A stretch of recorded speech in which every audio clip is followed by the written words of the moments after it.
Moin Leute, herzlich willkommen zur allerersten Folge von Gravity TV. Heute hier aus unserem brandneuen Studio in Mannheim.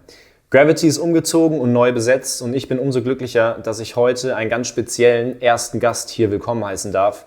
Keinen geringeren als Matt MacDuff aus Kanada. Matt ist einer der besten Freeride-Mountainbike-Fahrer der Welt und er ist bekannt durch viele seiner Filmprojekte. Er ist weniger unterwegs auf den Contests, das heißt bei Crankwork sieht man ihn nicht unbedingt im Fahrerfeld, dafür aber setzt er sein Zeichen in diesem Sport durch seine Videoprojekte.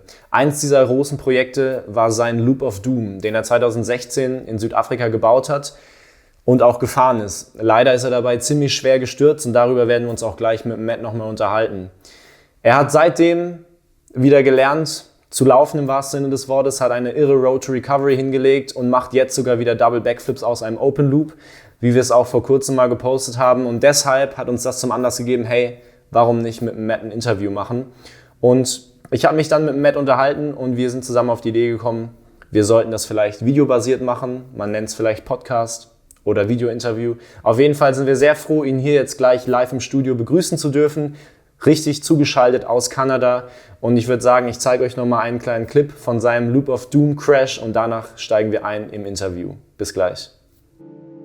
I just want to see what I can accomplish in this life. That's it. I have a vision and I'm going to follow it. That's why we're going to build the biggest loop-de-loop the world's ever seen and go around it on a bicycle.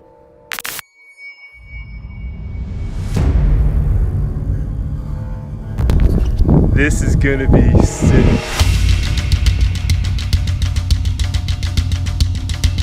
We haven't done anything but work on this loop, man, for like a whole month.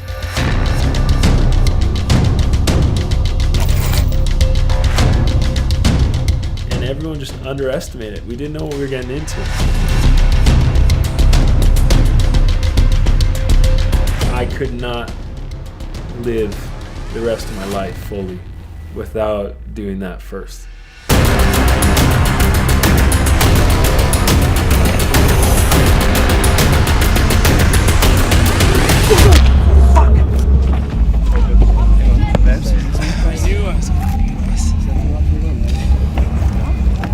Wie schon versprochen, jetzt für uns live zugeschaltet aus Kanada, Matt MacDuff. Matt, welcome. Hey, thanks for having me, man. Great to have you here, it's awesome. I like to talk, so let's talk. That's what I'm thinking of and that's why you're here and we want to talk today, it's great. You're down there in Toronto, Canada? Yeah, I'm out here at Joyride 150 actually. I'm in the park right now and yeah, I've been riding here since Christmas, loving it. I love this park. It's one of my favorite places to ride in the world. Perfect, getting over winter, right? Exactly, winter doesn't exist, not here. Ride all year round. It's good. Life is good. This is actually our first version of Gravity TV, so that's why you're our first guest. Yeah, I'm really honored to be here and I hope you also.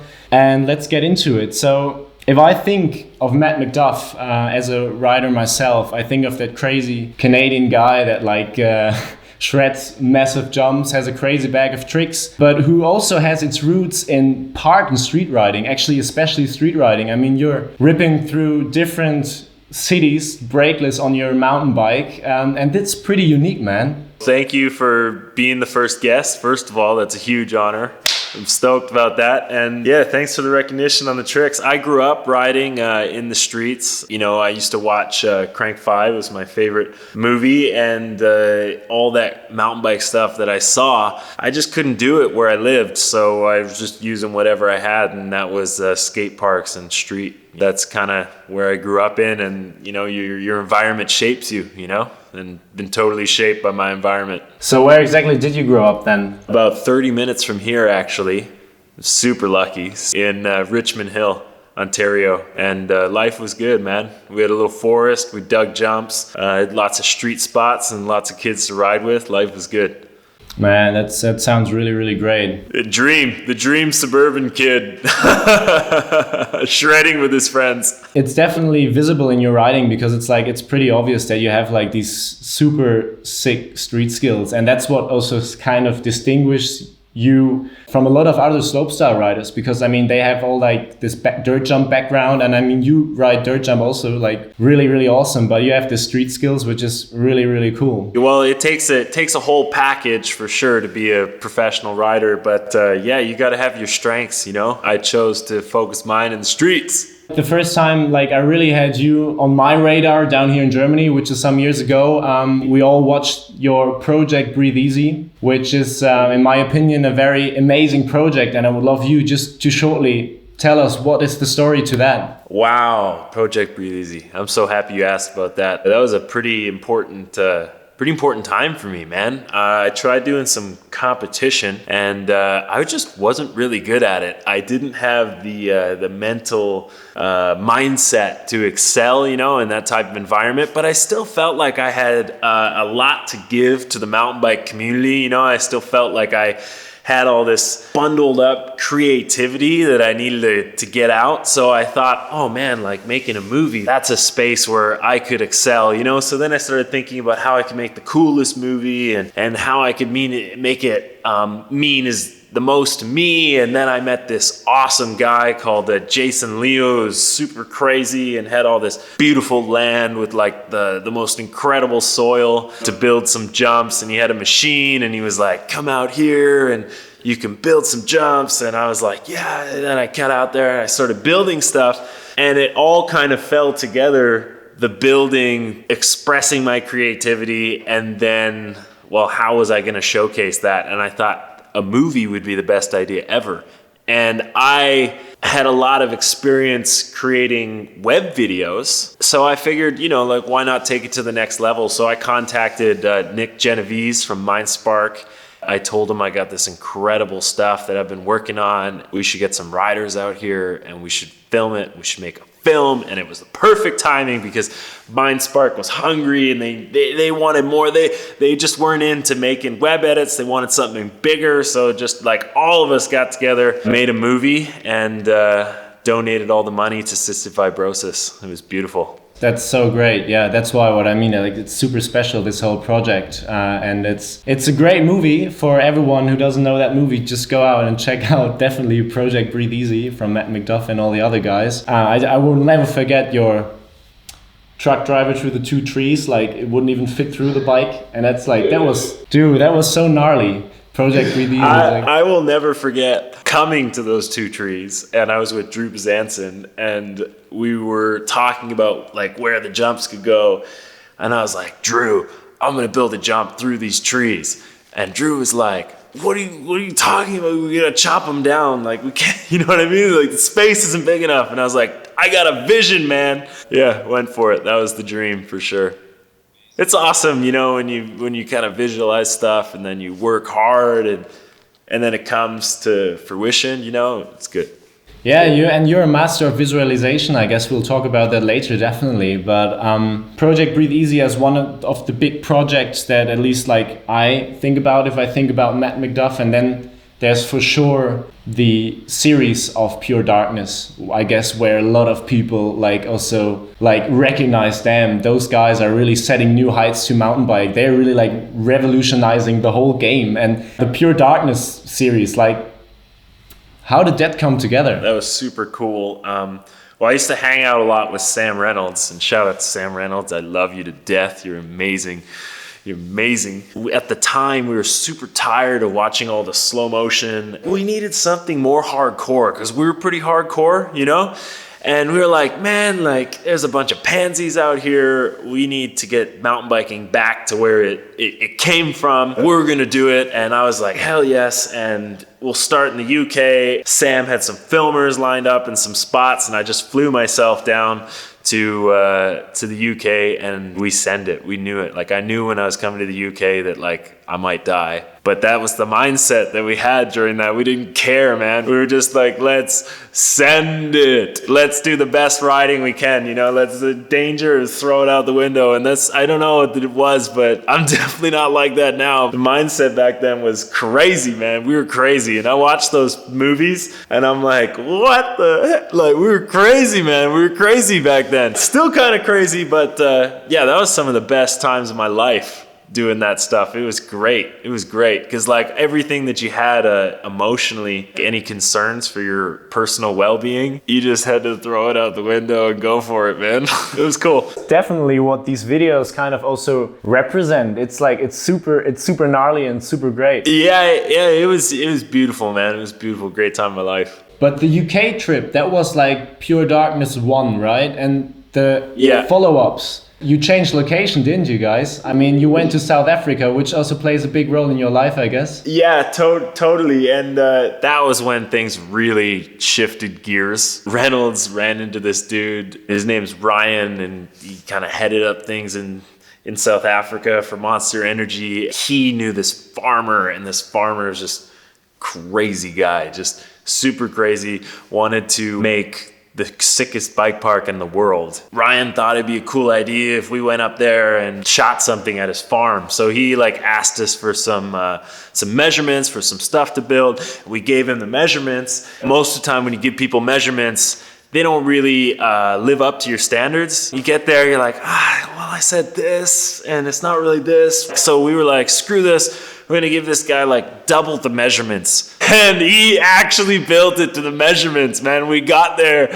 and he's got this digger and he's literally piling like a 40-foot mound of dirt. And luckily we got there like right in time because he was making this takeoff. And dude, the takeoff was like literally like 50 feet away from this pile of dirt. And we were just like, what are you doing? Stop. Yeah, and he was pissed because we were making it smaller. And he was like, this has got to be massive. And we were like, this is already like super massive. We got to make it smaller or else it's not going to work because like we don't have motors. And yeah, it was pretty interesting time for sure. It was awesome. It was awesome. That's what I believe that, man. I watched it a few years ago, and when I watch it still today, like if I see this intro, you guys running through the house, and then like the camera goes up to this massive roll-in, it's really insane. I mean, Pure Darkness 3, we were really on some shit. I don't know what we were thinking, but man, we built some crazy stuff. Luckily, it all worked because we just finished building it, and then we had to film right away. We hadn't even like tested anything. And we're like, oh God, well, we gotta film this in the next 2 days. We start filming. I hope this works. And it just all worked. It was beautiful, man.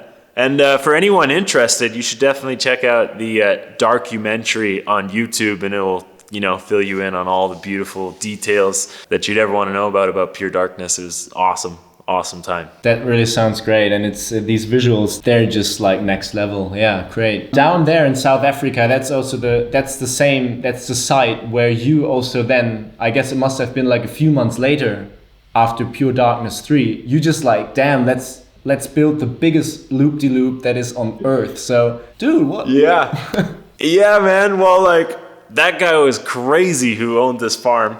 Rob, I'll never forget Rob, love you, man. He wanted the craziest bike park in the world. And I was like, Rob, I will deliver you the craziest bike park in the world that people will remember, forever. We're going to build this huge jumps. We're going to put a loop-de-loop in it. And he was like, what loop-de-loop? And like, that's when Ren and me started to be like, part a little bit, because Reynolds was like, dude, you're fucking crazy. Like, why are you going to build a loop-de-loop?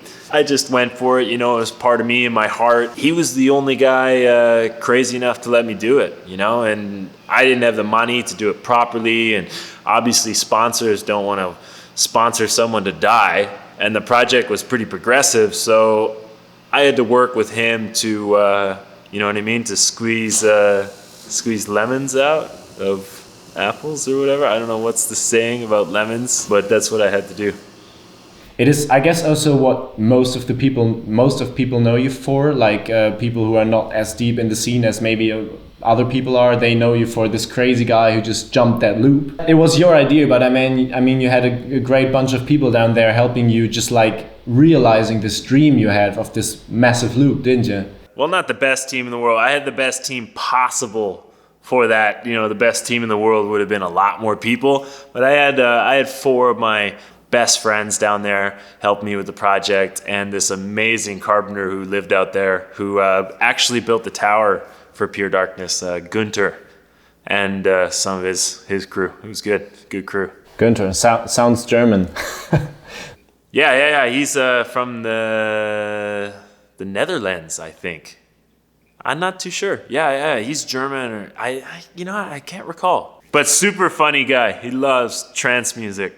It's just, first of all, it's mental what you guys built there, what you built, what your vision was of that 12-meter high loop. Tell us a little bit about, I guess, what a lot of people want to know, like how was it to crash through your eyes? Because we know that video. What did lead to that? It was pretty gnarly. There's no two ways to put about it. I basically died. Like if one could experience death, that's kind of what I experienced. But I lived, which is awesome. But, there was a good split second there where I was pretty sure that I was going to die, which is pretty heavy, And not a lot of people get to experience going to death, like the leading to death. It's quite an extraordinary feeling. It's almost like your body is going towards the end, and your mind is really like, did you really just do that? Did you really just make us die? Like, what the fuck, man? So it was a pretty extraordinary feeling, Obviously, I knew as soon as I saw the ground, I knew I wasn't going to die anymore. I knew that I was going to live. But, in a wheelchair or something, I knew that I wasn't going to ride my bike again. I was just really happy to be alive. I remember laying on the ground and feeling extremely selfish. I dragged a lot of people into my dream and into my vision, and I let them all down and almost killed myself. So it was a huge failure, and man, it was pretty crazy. It's heavy weight when you scar a lot of people like that emotionally. It's heavy, and I have some friends that definitely had some PTSD from that shit. Dude, it totally fucked me up. Like I was like reduced to nothing, and basically rebuilt myself from the ground up, and that's a pretty heavy experience. I'm the luckiest man in the world. Yeah. I can't believe it. Even now when I walk up the stairs, man, like I remember when I first learned to walk upstairs. Oh my God, it was the biggest. It was like I would tears coming out my eyes, just because I could walk up the stairs. Every time I walk up the stairs, I'm just brought back to that moment, and it's a beautiful thing. Although it could have been a really bad thing. I'm so lucky. You had a pretty guardian angel down there. I just a few years ago, I just saw that video and I thought like, damn, I hope you're good. We send vibes through social media and stuff. But just like now, because I also did a little bit of research, I now just partly can understand how much of different aspects this crash really had for you. It was like, first of all, your physical damage. That's a point. You were shattered. Yeah, your bones were shattered, definitely. But it also had this like mental burden you were just talking about, because you had so many people working for you, leading up to this moment, and then poof, it's all gone and you're injured. And telling me that people got traumatized, it's so crazy, but it's so amazing. Crazy. Yeah, it's crazy and it's amazing, but what it makes me think about, and what I think about often today, is risk. How do you assess risk? And in action sports, I think we don't assess risk properly, It's coming from a lot of self-reflection, because I'm definitely one of those people who have not been assessing risk properly. People start companies and their risk is losing all their money, but at the end of the day, they're still healthy, They can still get up and climb the stairs and go to the bathroom. The problem with assessing risk in action sports is if you screw up, it's not only your financial life that's going to go down the toilet, it's also your physical and emotional life that could be completely ruined forever. And how do you weigh that in your calculations? You know what I mean? And most people don't understand the weight of it, dude, until you're in a situation like where I was in, where all of a sudden that small percent chance, you know, it happens, the worst happens, and you're stuck to deal with it, you know, for the rest of your life. And, you know, it's like tattoos. It's on there, baby. You know, it doesn't come off. I'm going to feel that crash for the rest of my life. The whole story, it's so freaking inspiring. That's why I'm also really happy that we have this conversation, because I guess like also what you're saying is so much worth spreading. People all around the world saw that crash, but one hardly can imagine really how crazy it really is for someone to live through that, to get through this road of recovery, to have all these different thoughts and to reflect it all. And that's what I find so interesting, because in a video that I published a few months ago in late 2018, which was Reverence, you talked about fear. You said in that video that part of you kind of like died on that day when you crashed. And I wanted to ask you about that, what you meant by it. You want me to expand further? All right. When you're living your life, okay, you have perceptions and goals for you in the future and the future person that you want to be based on your present moment, okay? So when I crashed that loop, my entire future that I could perceive for myself was obliterated. That, you know, forced me to look inside really deep. I realized that Matt died that day, okay? And that a new one needed to be born. I celebrate my birthday, my rebirth, when I crashed that loop, you know, March 19th. Yeah, it's a beautiful thing. I started fresh, you know? I started fresh. I eliminated all those goals and intentions because I knew that would just lead to depression if I didn't meet them. So I knew that I needed to just start again fresh. That's exactly what I did. A new Matt was born with new goals, everything fresh. And it was a beautiful thing because it's not like you're a kid when you're reborn, dude. You're an adult and you're reborn. So you got all the knowledge from your past life that you can bring into this one. It's sick. And life's been good ever since. Yeah, it's really inspiring because, I mean, taking into account that you physically didn't die, which we're very happy about, you say you kind of reborn, man, you evolved kind of, didn't you? Massive evolution. And yeah, it's unfortunate the circumstances that I had to do it in. You know, everyone's medicine comes in different forms, and mine was a 40-foot drop off a loop-de-loop. It's so great to hear like how you reflect everything, every aspect about it, and it's like, yeah, you can really feel that, man. You just Life evolve. Is crazy, man. It Life is crazy. Is crazy, dude. It is Life crazy. Is crazy. And very worth living. Yeah, definitely. So yeah, we gotta live it. What changed? Like, do you have any habits? What changed? Your perception of fear? Sorry to interrupt you, but that's just such a deep question. Gets my mind and my gears just going. You know, you'd really have to ask someone who knows me to get a real good answer. Okay. But from inside, I would say, you know, gratitude and appreciation for the little things and open-mindedness, dude. And the realization that I'm probably wrong. Like statistically, you know, if someone really smart says something to me, they're probably right. I'm probably wrong, you know, and the old Matt was always right. Even though he was wrong. So that open-mindedness has changed my life, and the mental strength is definitely more. I'm sure there's many more things, but yeah, I just I'm filled with love now. It's crazy, and maybe I just gotta shine it out more. I don't know. Thanks for digging so deep, because that is you gotta ask someone who knows me. They could tell you a good answer. It was a good answer. No worries. It was a very good answer. It's great. If we look at that you crashed, and we talked about that you changed a lot, that your mind has changed, and now you're back at it again, man. You're riding like pretty awesome. You're sitting here in Toronto, and all you're gonna do later on is just ride your bike. That's so beautiful. isn't it? It's so good. It's so good. Well, I just love it so much, dude. It's such a big part of who I am and how I express myself. It's super important, you know? So writing is a way how you express.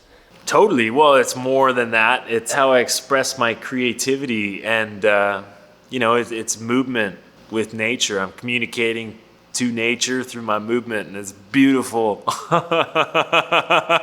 And I guess like one proof of, first of all, that you express yourself throughout writing, and another proof that you really evolved also in writing, not just the mental and physical road to recovery, but you're doing stuff you didn't do before. For example, you just It's crazy, double flip that freaking open loop. And I just want to get back to this because the open loop double flip is kind of the reason why we like thought about, man, it would be great to just have Matt in an interview and just like talk with him about all that stuff. And how on earth do you just come onto the idea to just double flip this open loop? It's like, it's mental. Well, actually, I came up with the idea like before the loop. I don't know, before I tried that stunt, I just had this crazy insight into creativity and stuff. I got a whole bunch of whack of ideas at one moment, like a tidal wave of ideas, and this double flip was one of them. And I wanted to do it in my builder segment, and I had this massive breakdown because I felt like the chances of me succeeding were like 50%, and I needed like more resources to get the trick because it was so dangerous. And I was at Stephen Murray's house before, and I was looking at him all paralyzed, and I was like, holy shit, I can't be like Stephen Murray, you know?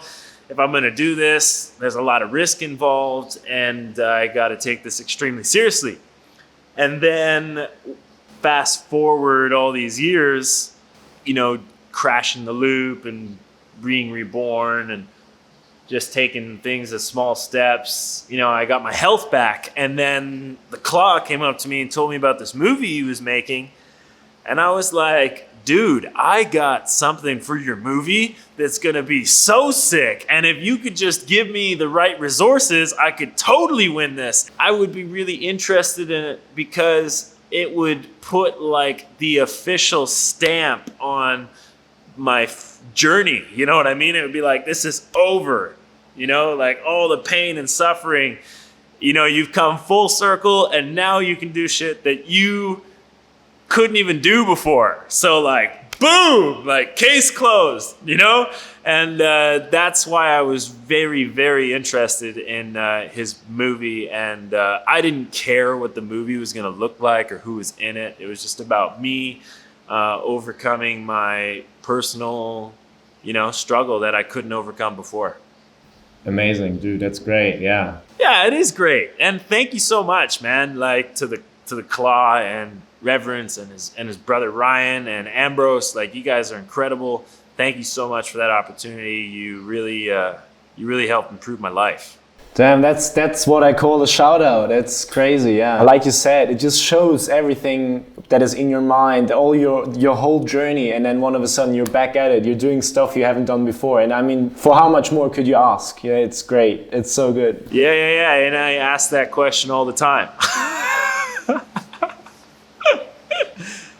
I guess there's one question that bags a lot of people, and that is, will you go for that loop again? I can't say that right now, dude. Objective number one was just get my health back. Now I got my health back, and then I wanted to, ride really good again, and now I could ride really good again. We'll see what the future has in store. It would be an incredible story, and it would be an incredible life for me. I definitely think about it quite a lot, but there's a lot of logistics that goes into something like that, and I am not down to die. I got to figure out how you do that successfully, and that's going to take some good minds, because my mind couldn't figure it out the first time.